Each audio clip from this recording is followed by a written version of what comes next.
दोस्तों, आज हम आपको बताएंगे कर्म के हिसाब से अगला जन्म। मित्रों, गरुड़ पुराण के अनुसार हर जीव का पुनर्जन्म होता है।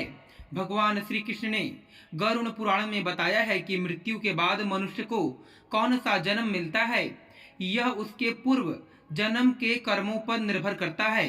मित्रों, अगले और पिछले जन्म के बारे में जानने की उत्सुकता अधिकांश लोगों में होती है। अगले जन्म को लेकर लोगों के मन में यह जिज्ञासा रहती है कि वे मनुष्य बनेंगे या पशु या फिर कीड़े मकोड़े बनेंगे। और यहीं पर कई लोगों के मन में यह भी सवाल आता है कि वे महिला के रूप में जन्म लेंगे या पुरुष के रूप में। हिंदू धर्म में ऐसा उल्लेख मिलता है कि जो इंसान जन्म लेता है उसकी मृत्यु अवश्य होती है, परंतु क्या आप जानते हैं कि मनुष्य मरने के बाद कौन सी योनि में जन्म लेता है? गरुड़ पुराण हिंदू धर्म के महापुराण में से एक है, जिसमें जन्म, मृत्यु और मृत्यु के बाद की घटनाओं का विस्तार पूर्वक वर्णन मिलता है। इस पुराण में ऐसी कई बातें बताई गई हैं जिन्हें अपनाने से व्यक्ति अपने जीवन की स्थिति सुधार कर सकता है। इस महापुराण में भगवान विष्णु और गरुण देव के बीच संवाद का वर्णन है। साथ ही इसमें व्यक्ति के चरित्र के बारे में भी बताया गया है। गरुड़ पुराण में यह उल्लेख है कि ईश्वर की दृष्टि में जो अच्छे कर्म होते हैं उन्हें पुण्य कहा जाता है और जो बुरे कर्म होते हैं उन्हें पाप कहा जाता है। गरुड़ पुराण और कठोपनिषद में यह बात बताई गई है कि मनुष्य धरती पर जो पाप करता है उन सभी पापों की अलग अलग सजा बारी बारी से मिलती है। गरुड़ पुराण के अनुसार जो व्यक्ति अच्छे कर्म करता है उसे स्वर्ग में स्थान मिलता है, वहीं बुरे कर्म करने पर उसे नरक में जाना पड़ता है। आज हम आपको इसी बारे में बताने जा रहे हैं। तो मित्रों, चलिए हम इस विषय को भगवान श्री कृष्ण की एक महान कथा के माध्यम से जानते हैं। एक बार की बात है, जब भगवान श्री कृष्ण के पास गरुण देव आकाश मार्ग से आते हैं, जिससे गरुण देव भगवान श्री कृष्ण के पास पहुंचकर उन्हें प्रणाम करते हैं और कहते हैं, हे प्रभु, आज मेरे मन में एक शंका उत्पन्न हो रही है, कृपया आप मेरी इस शंका का निवारण करें। मैं इस शंका को लेकर बहुत परेशान हूँ। मित्रों, तब भगवान श्री कृष्ण कहते हैं, हे गरुण देव, तुम्हारे मन में जो भी शंका है, कृपया तुम निसंकोच होकर वह संख्या हमसे पूछो। तुम्हारी हर शंका का निवारण करना मेरा कर्तव्य है। मैं अवश्य ही तुम्हारी शंका का निवारण करूंगा। तब गरुण देव बड़ी प्रसन्नता से पूछने लगते हैं, हे प्रभु, मुझे इस विषय में बताइए कि क्या मनुष्य को कर्मों के हिसाब से ही अलग अलग जन्म मिलता है, और अगर ऐसा है तो मनुष्य को कैसे कर्म करना चाहिए। इसके साथ ही मेरा यह प्रश्न है कि क्या पति के साथ भोजन करने वाली स्त्रियों को कौन सा पाप लगता है? क्या पति के साथ भोजन करना उचित होता है? शास्त्र इस विषय में क्या कहते हैं? हे प्रभु, ऐसा कौन सा पाप है जिसे करने से स्त्री नरक गामी बन जाती है? कृपया आप मेरी इस शंका का समाधान कीजिए। दोस्तों, गरुण देव की बात सुनकर भगवान श्री कृष्ण मुस्कुराते हुए कहते हैं, हे गरुण देव, आज तुमने समस्त मानव जाति के कल्याण के उद्देश्य से बहुत ही महत्वपूर्ण प्रश्न किया है। हे गरुण, तुमने जो प्रश्न किया है उसका समाधान मैं अवश्य बताऊंगा, लेकिन तुम्हें इसका समाधान देवी रानी सुधा की कथा से सुनने को मिलेगा। हे गरुण देव, आज मैं तुम्हें रानी सुधा की कथा सुनाता हूँ, जिससे तुम्हारी सभी शंकाओं का समाधान मिलेगा। इस प्राचीन कथा में तुम्हारे सभी प्रश्न के उत्तर मिल जाएंगे, इसलिए इस कथा को ध्यान पूर्वक सुनो। भगवान श्री कृष्ण से यह सुनकर गरुण देव कहते हैं, हे प्रभु, मैं इस कथा को अवश्य ध्यान पूर्वक सुनूंगा, कृपया आप इस कथा को मुझसे कहिए। तब भगवान श्री कृष्ण कथा को सुनाना आरंभ करते हुए कहते हैं, हे गरुण देव, फिर सुनो। प्राचीन काल की बात है। कौशल देश में महाराज देवकू राज्य करते थे। वे धर्म का पालन करने वाले गुणवान, चरित्रवान और अत्यंत कुशल सम्राट थे। उनका विवाह काशी नरेश की पुत्री सुधा के साथ हुआ था। सुधा सत्य का व्रत पालन करने में तत्पर, गुणवान, चरित्रवान तथा एक महान पतिव्रता स्त्री थी। महाराज देवकू पुण्यात्मा थे।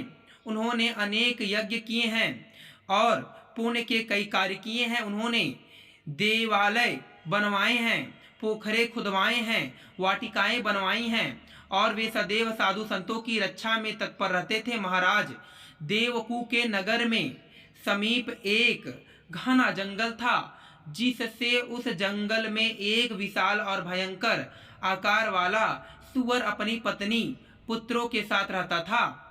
वह सुअर इतना बड़ा था कि लोग उससे डरते थे। उस सुअर के डर से मनुष्य उस वन के मार्ग से जाने से घबराते थे। फिर जब यह बात महाराज देवकू को पता चली तो उन्होंने उस सुअर का शिकार करने का निर्णय लिया। एक दिन महाराज अपनी पत्नी सुधा और अनेक सैनिकों तथा कुत्तों को लेकर उस वन में सुअर का शिकार करने के लिए निकल पड़े। देवकू बड़े ही पराक्रमी थे। उन्होंने अनेक विशालकाय शेरों और राक्षसों का वध किया था, इसलिए वे इस भयंकर सुअर से नगरवासियों की रक्षा करने के लिए उस वन में शिकार करने पहुंचे।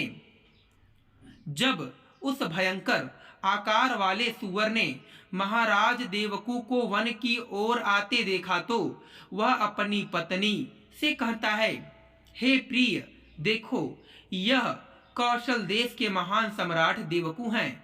ये महापराक्रमी और महातेजस्वी हैं और वे इस वन में मेरा शिकार करने के लिए आ रहे हैं। उनके साथ बहुत से कुत्ते और शिकारी हैं। इसमें तनिक भी संदेह नहीं है कि वे मुझ पर प्रहार करेंगे। महाराज बड़े पुण्यात्मा हैं। यह राजाओं के भी राजा हैं। समस्त विश्व इनके अधीन है। फिर वह सुअर अपनी पत्नी से कहने लगा, हे प्रिय, मैं तुम सबकी रक्षा करने के लिए अपना पराक्रम दिखाते हुए महाराज के साथ युद्ध करूंगा। अगर युद्ध में मैंने उन्हें पराजित कर दिया तो तीनों लोकों में मेरी कीर्ति हो जाएगी और यदि मैं उनके हाथों मारा भी गया तो मुझे इस सुअर की योनि से छुटकारा मिल जाएगा और मैं विष्णु लोक को चला जाऊंगा। मेरे पिछले जन्म के पापों के कारण ही मुझे सुअर का जन्म मिला है। मित्रों, फिर सुअर की पत्नी बोली, हे नाथ, हमारे बच्चे आपके ही पराक्रम और साहस के कारण इस वन में निर्भय होकर विचरण करते हैं। वह कोमल कोमल फूलों का आहार ग्रहण करते हैं। आप ही के कारण इन्हें शेर, सियार आदि जंगली जानवरों का भय नहीं है। आपके बिना हम असहाय हो जाएंगे। आपके बिना मेरा जीवन भी कष्ट से हो जाएगा। फिर सुअर ने उत्तर दिया, हे प्रिय, तुम वीरों के धर्म को नहीं जानती हो। यदि शत्रु वीरों को युद्ध के लिए ललकारे तो वीर पुरुष को लोभ और भय से कायर की भांति छिपकर नहीं भागना चाहिए।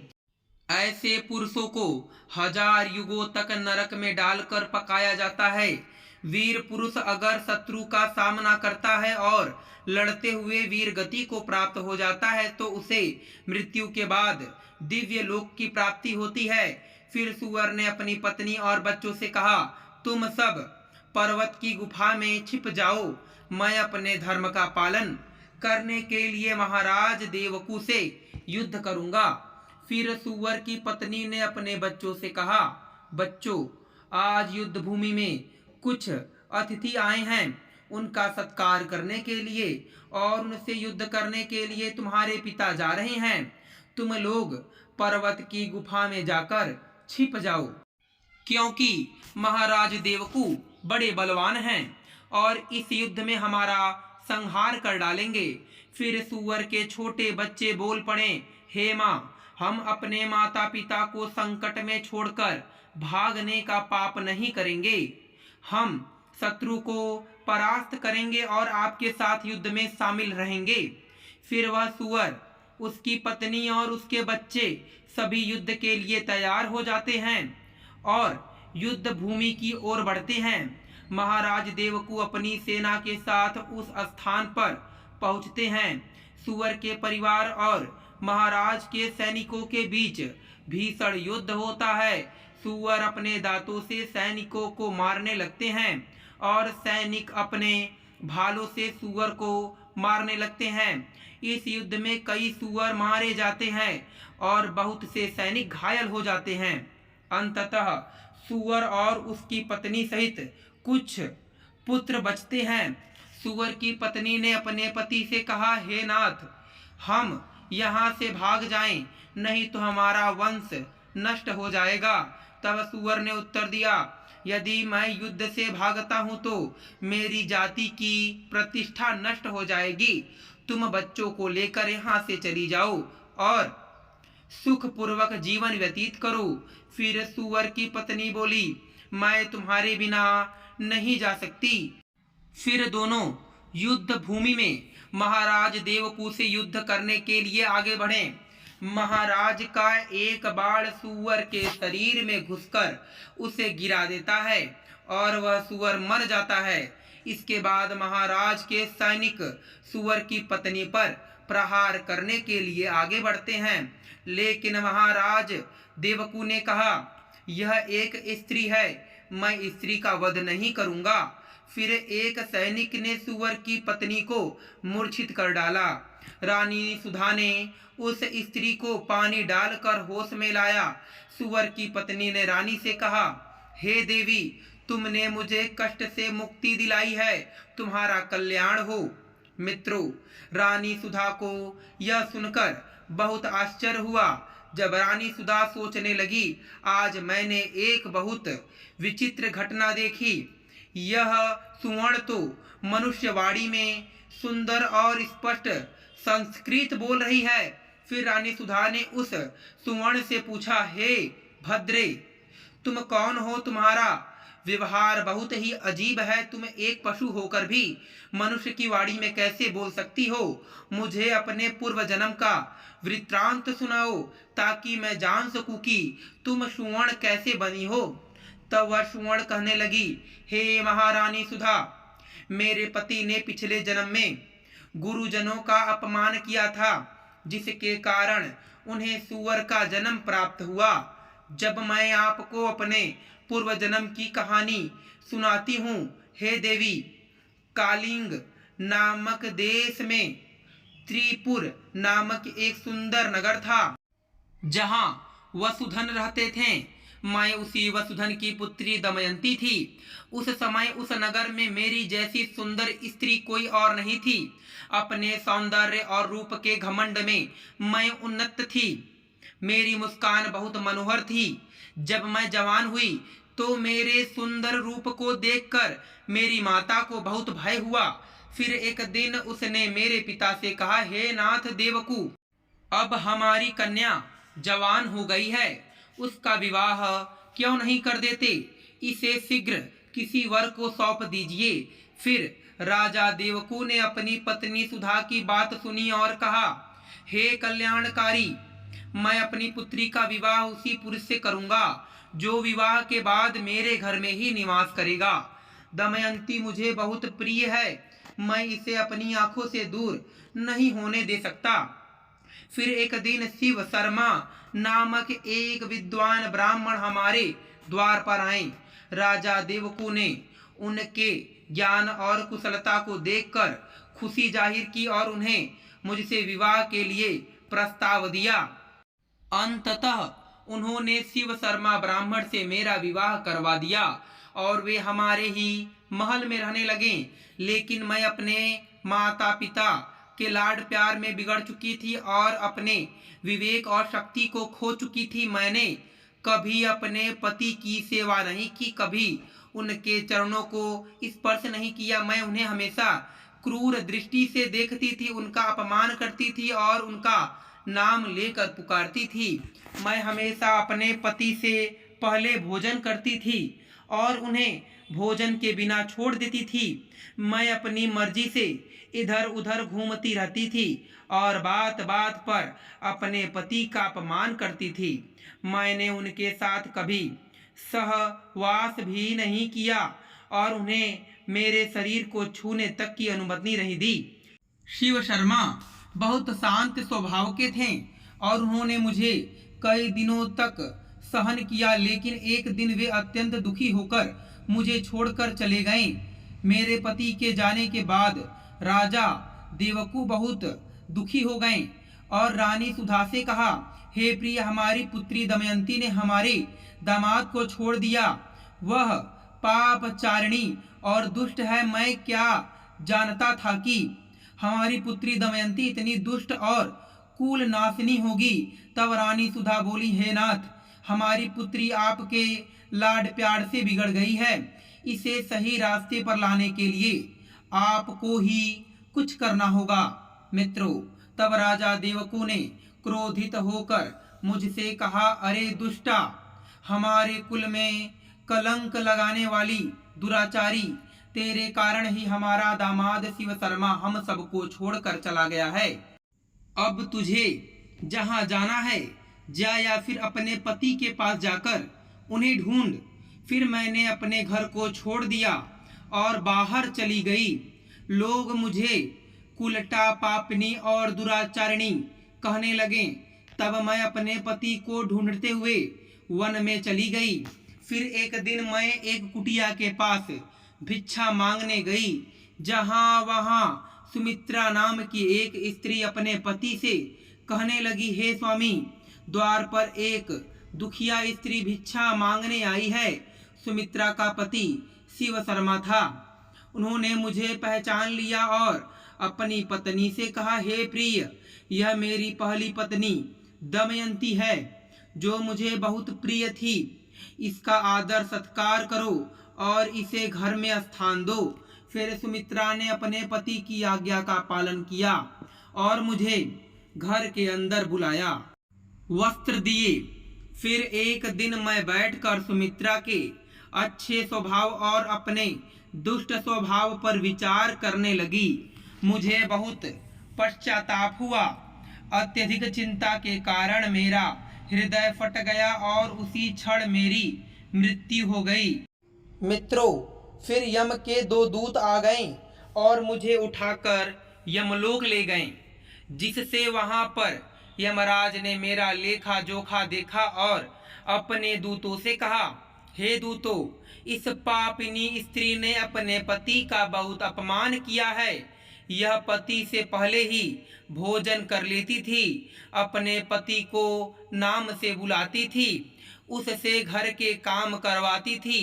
इसलिए इस पापी स्त्री को ले जाकर नरक में डाल दो।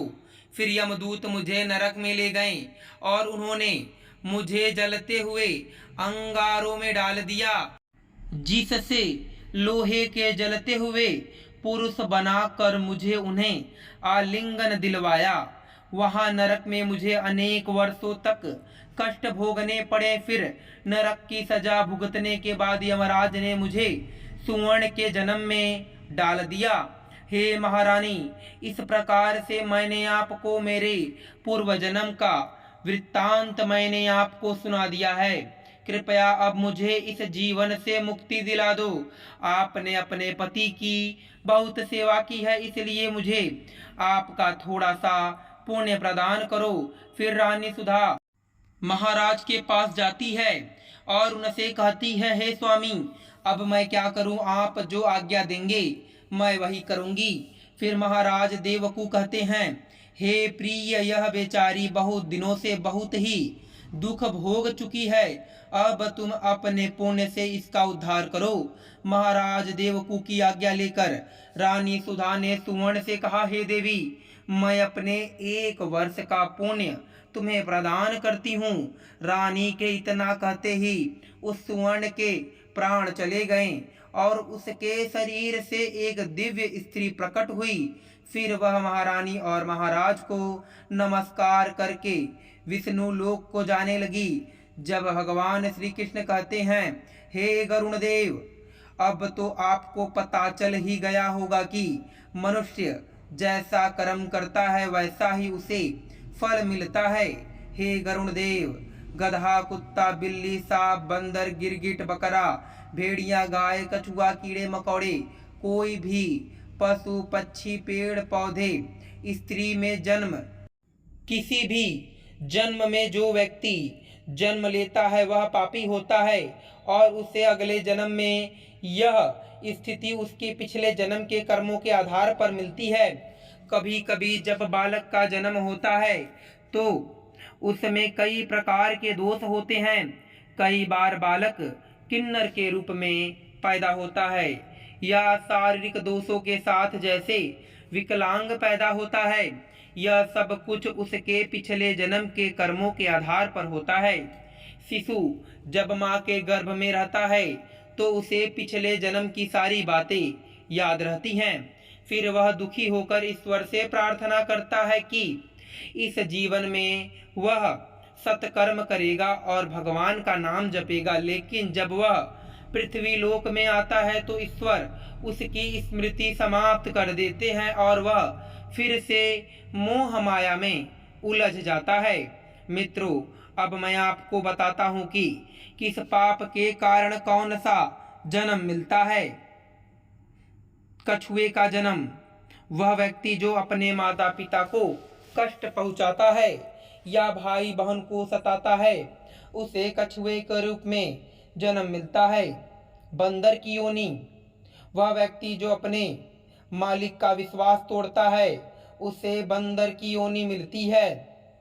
कुत्ते की योनि, जो धर्म का अपमान करता है, पूजा पाठ नहीं करता, उसे कुत्ते का जन्म मिलता है। गधे की योनि, जो अपने सच्चे मित्र का अपमान करता है, वह गधे की योनि में जन्म लेता है।